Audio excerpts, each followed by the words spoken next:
Resume this. All right. Well, hello everyone. Happy Tuesday to you. This is coming on a Monday but a Tuesday for you, hopefully. Today we have Megan Brandel here for our Tech Tuesday, talking a little bit. I don't know if you guys remember, since we've moved to the Idaho Assistive Technology Facebook page, we haven't had her on in a while. As we were talking, it's been about 2020, a long time ago, and the way things have been going lately.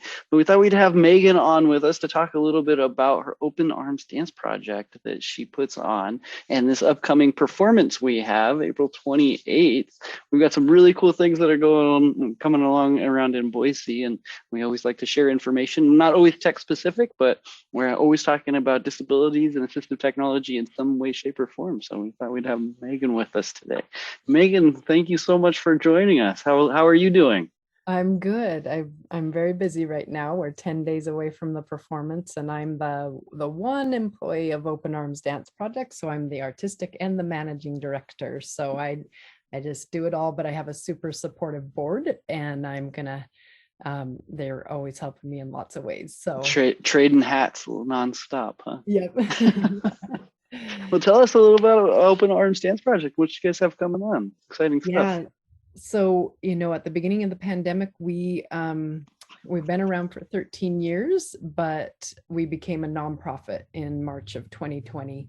And that has really just propelled us forward in really wonderful ways. I'm trying to think of all the awesome things we've done. We've performed for the mayor's arts appreciation for arts, culture, and history in September of 2021, and we've had some dance residencies. So we've been featured at LED's Artist Haven, and just a lot more exposure and people seeing us since we've become a nonprofit. And that is awesome, because that's what we're all about. And that's my mission, is to make people with disabilities visible and appreciated, and help everybody see the beauty they bring to our communities and all their contributions. And so we're going to be on the Morrison Center stage in 10 days, like I said, on April 28th. And the Morrison Center is already, as far as I can think, in Boise, one of the most accessible stage spaces and spaces for audiences. They have a beautiful facility there. So, backstage for us, it's all one level. And there is an elevator to get up to, a second dressing room and stuff. But the building was built before 1990. So the performer entrance is not ramped. It has steps. And it's really awesome because they are ramping that for us, because this is going to be the most performers with disabilities that have ever been on that stage. And so just tons of really incredible things happening next Thursday and leading up to it. That is awesome. So you're making changes just by showing up. Yeah, exactly. Yeah. That's wonderful. Yeah, so as far as backstage, that's what's going on, and they are just so welcoming, and I think they do this for other groups, but they're setting up some bigger like pipe and drapes for additional changing room space, because we have a quick change and we have somebody with a wheelchair, and they can just cruise in there really easily. So really awesome things they're doing for us backstage. But then in the front of house, where the audience is, there's things I'm excited about too, and some of them actually do have to do with tech. So I'll start there. I'm hoping I have everything set up. I have a fellow dancer who is willing to audio describe the whole show for anybody who is low vision or blind. And then the Morrison Center has, I think they said, about 50 headsets that they typically use for people who are hearing impaired. And we're thinking about, for the first time, doing a live feed with this friend of mine, audio describing the show, live feed into the headsets for people to enjoy the show right then and there. Oh, And very cool. Yeah, that's never been done. The Morrison Center does it with big touring productions that have a script and a pre-recorded audio description. And so this would just be an incredible first for Open Arms to, figure this out. And the dancer who would audio describe, she actually, her first language was American Sign Language. Her parents are deaf. And so she is very used to um, alternative ways of communicating. And so uh, this is not American Sign Language. It's audio description, but she is willing to do that because she understands how much it means to people to be included in these spaces and these events and enjoy art in any way we can help communicate it to them. That is very cool. So do you anticipate him being there live as well? So in anything, so I can understand what, a bigger production having a script that kind of sticks with the same regardless of where you are. Do you plan on doing it live? So less of the script and more as it's coming? A lot Yeah. more work. Mm-hmm. So this dancer, we have 6 more hours of rehearsal left between now and then. I am trying to get some like RSVPs of people who would use this service. So I've reached out to lots of people who are blind or who teach, students who are blind. And I haven't heard back from anybody, but I'm waiting and hoping. And I just followed up with everybody today. Like, we can do this. We do need some time to plan this logistics, though. So that's a shout out. Like, just contact me and let me know. And I'll have this dancer. Her name's Harriet. She'll come to our rehearsals. She'll, look at what we're doing. She'll study what we're doing, and then she'll be prepared. And she will sit somewhere in the Morrison Center. I am thinking the lighting booth, but I'm not exactly sure about that. And as the show is going, she will describe it, and it will be fed, live feed into the headphones. Oh, wonderful. Yeah. Well, that So is very cool. that's a big one. There's lots of other kind of stepped up accessible features. The Morrison Center always has plenty of wheelchair accessible seating, but we have expanded that a little bit. During our school matinees, there will be, I know, at least 3 students in wheelchairs. So we have plenty of wheelchair seating and space for companions to be right there with you, because I think that is an important part of accessible wheelchair seating, is that you don't have to sit separate from the friends or family you came with. So there's that. Lots of that available. And then we have ASL interpretation and captions for some of our live dance and for all our films. So we'll show 3 films and they are all captioned. And the live dance is really interesting because Molly Joyce is who we collaborated with, and she self-identifies as a disabled person. She composed the music and she interviewed Open Arms dancers, and she asked them, what is strength to you?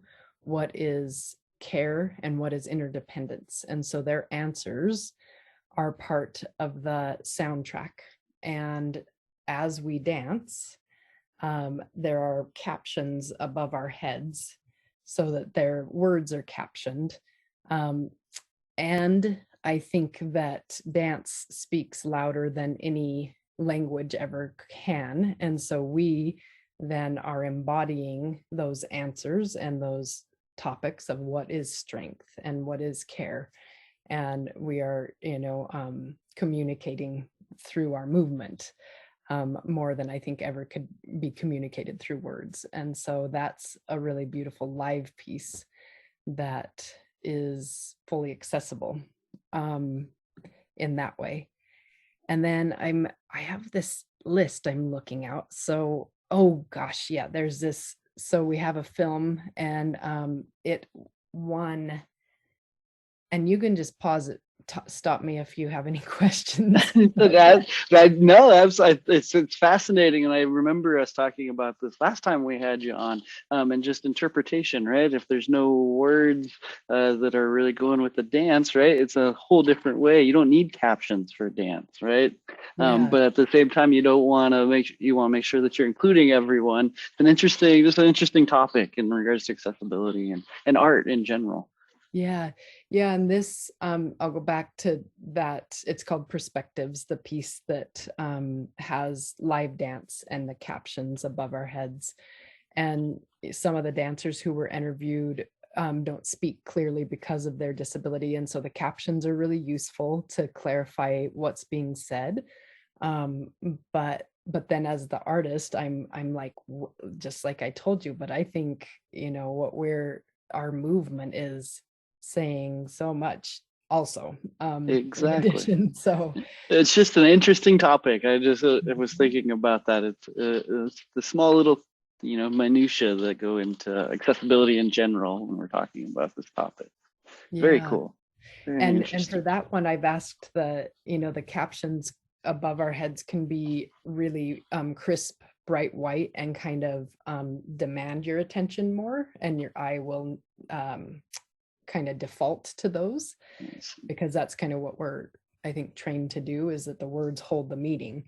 But I've asked the lighting designers to soften that a little bit so they still are fully visible, but they don't jump out as much, so that somebody's eyes can travel between the movement and the words easily. So there's a lot of choice and nuance, and how do I want to balance all these elements, and what, for me as the artistic director, what is the like, what do I want to come through most to people?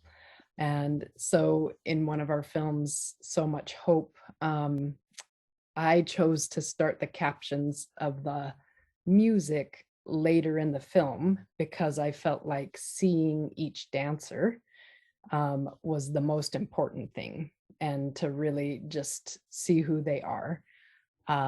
And so I let every dancer, appear in the film, and then I started captioning the words of the song. And so it's tricky, I don't know. I understand. I wholeheartedly understand. Yeah, somebody else might make a different choice, but I, for my dance company, I am always trying to get the dancers out there to be seen, because they are people with seen and unseen disabilities that, I just want them out there, because they are often not given that center stage position. I do. I definitely understand. Yeah. So there's all that. And then our second film is one that I haven't released. It's not on our YouTube channel. It's currently being shown, let's see, in a few days, April 22nd. It's shown again in Boulder, Colorado, or in that area. It was accepted to a film festival there. Oh, congratulations. And, thank you. And it's also won the Best Idaho Professional Screen Dance Award, like for any screen dance done in Idaho in 2020-21. So that, wonderful. Yeah, it's awesome. It's a beautiful film, and this is the one, I may have talked about it before, but we filmed it in the botanical garden, and dancers are placed throughout the garden. And then I wrote a poetic audio description that kind of takes us on that visual journey. And each dancer is a metaphor of sunshine or a bird, and it's based on the colors that they're wearing and the movements that they're doing. And so again, kind of an artist's take on, what do I want people to see and understand about this dance? And so that's a really lovely little audio description that goes with that one. Very nice. Yes, I think that's what we had you on last time to talk about. Yeah, that might have been the focus, huh? That was it. A long time ago, but yeah. That's right.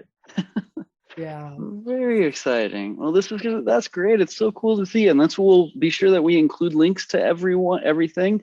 In terms of Open Arms Dance Project, the YouTube, we'll definitely post the flyer up so that everyone can see that. It's going to be at the Morrison Center, and it's the April 28th, right? It is. It's What Thursday, we have. April 28th.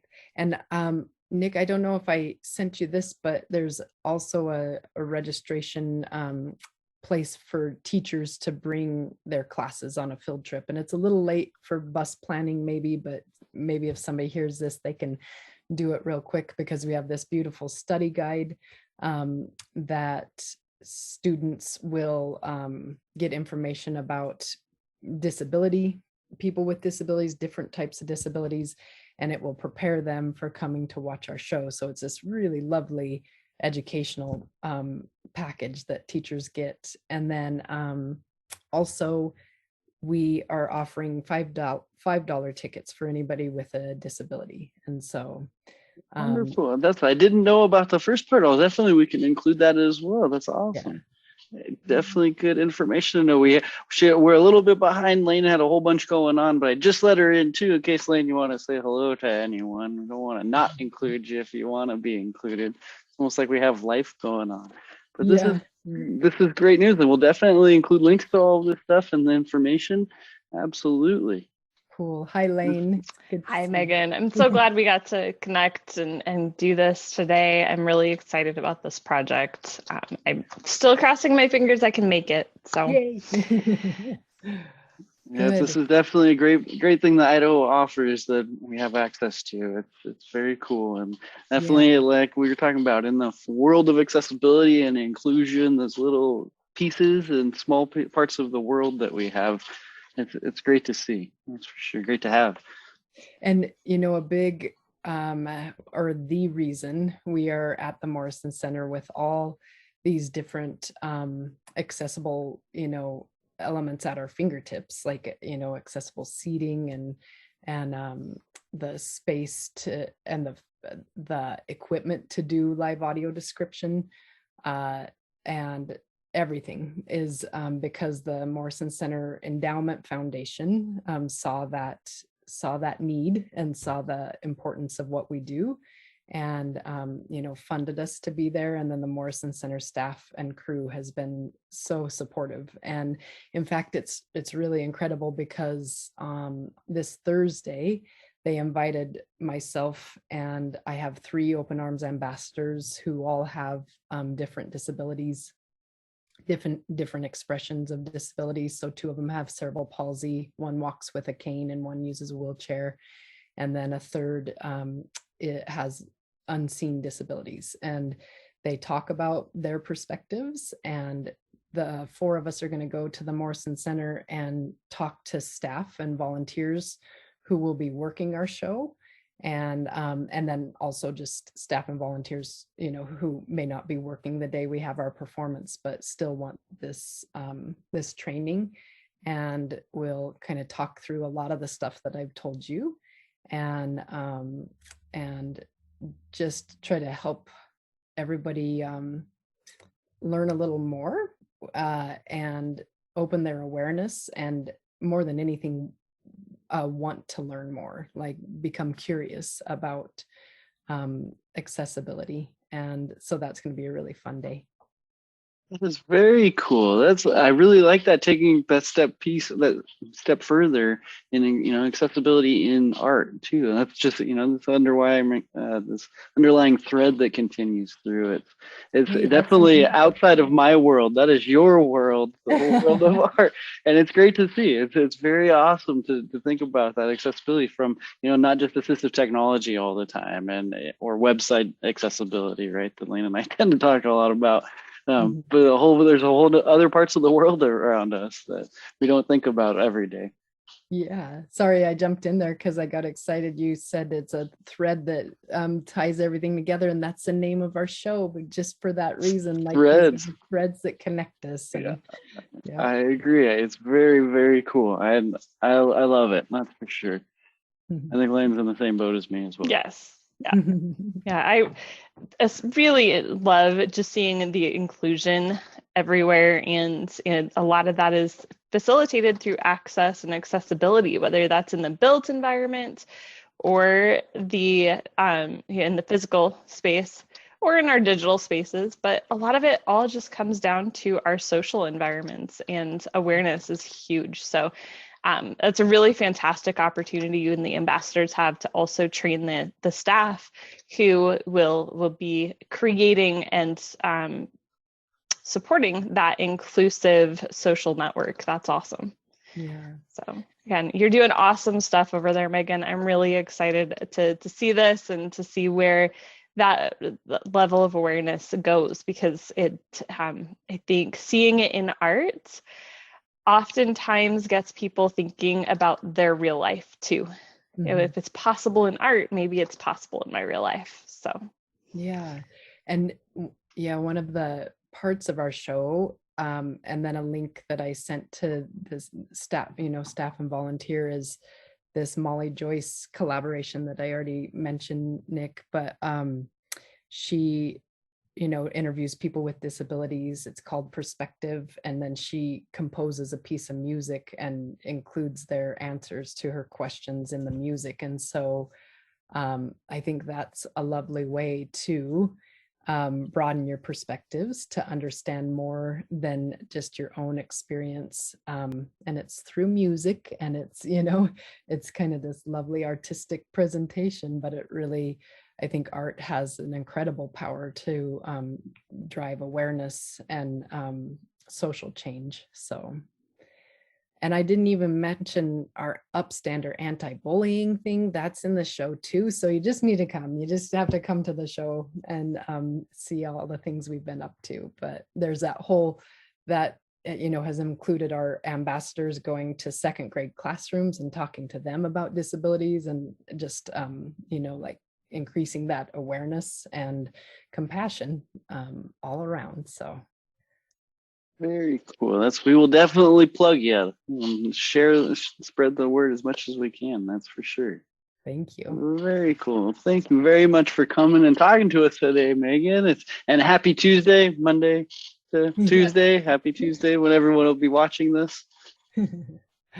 Thank you so much. Good to Always talk a pleasure. Take care. Thank you. thanks, Nick.